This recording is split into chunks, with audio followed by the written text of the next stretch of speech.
Bienvenue dans le débriefing du Conseil communal du 17 décembre 2019. Après un point sur l'intercommunal ORES, nous avons examiné le point sur la convention pour le restaurant social. Nous nous sommes abstenus. Le lieu choisi n'est vraiment pas bien situé. J'ai des doutes sur certains côtés administratifs. Dans les prochaines semaines, je serai peut-être rassuré ou pas. Ce bâtiment est très loin du centre de la commune.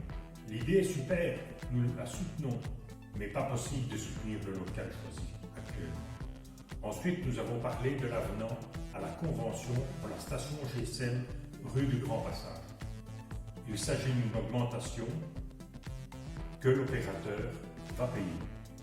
Il va passer de plus ou moins 2 000 € à 8 000 €. Le dossier manquait d'informations à mon goût administratif. Nous avons accepté le reste des points sur les changements de représentants, le changement des chemins, sauf le pacte de majorité. Ça, c'est leur propos interne. Et en fin de séance, j'ai exposé mon point supplémentaire. Il s'agit de la charte pour le service citoyen, qui est une super initiative soutenue par la région wallonne, et des dizaines de communes, toutes couleurs confondues. Mons, par exemple. Le service citoyen permet aux jeunes de 18 à 25 ans de se rendre utiles au service d'ASBL, de CPS, de communes par exemple, pour recueillir les témoignages des anciens, pour la mémoire collective, pour s'investir dans des ASBL sociales, pour avoir de l'expérience avec le métier qu'ils ont appris à l'école. Il y a une multitude de possibilités.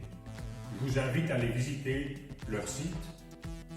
Signer la charte ne coûtait pas 1 € à la commune de Colfontaine. La commune s'engage simplement à en faire la promotion dans le journal communal ou via d'autres canaux et d'informer les autorités supérieures, régionales et fédérales du soutien de Colfontaine à cette initiative. Eh bien, à Colfontaine, la majorité suivie par le MR a refusé cette proposition gratuite qui pourrait aider un grand nombre de jeunes, voire aider la commune même dans des domaines précis. J'avais déjà eu des refus pour les gilets de sécurité et un bol de soupe pour les enfants qui ont faim. Mais cette proposition concrète et gratuite, le refus n'aide vraiment pas les jeunes qui démarrent dans la vie. Il y a vraiment deux grands courants socialistes dans la région. La version de gauche et la version Colfontaine, le socialisme de droite, qui est extrêmement contre toutes les avancées constructives pour les citoyens, et particulièrement les jeunes.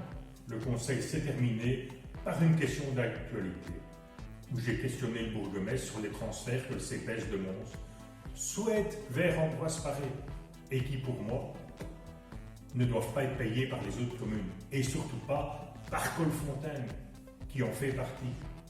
Il va être vigilant et attentif à ce que Colfontaine ne soit pas désavantagé dans le futur. Ce conseil a été express. Continuez à me suivre, à suivre mon actualité et mes vidéos sur le site golinvo.be ou .com ou sur la page Facebook du groupe Colfontaine Plus. Et n'oubliez pas, je travaille pour vous, avec plaisir, en assumant de manière constructive mes engagements. Bonne fête de fin d'année!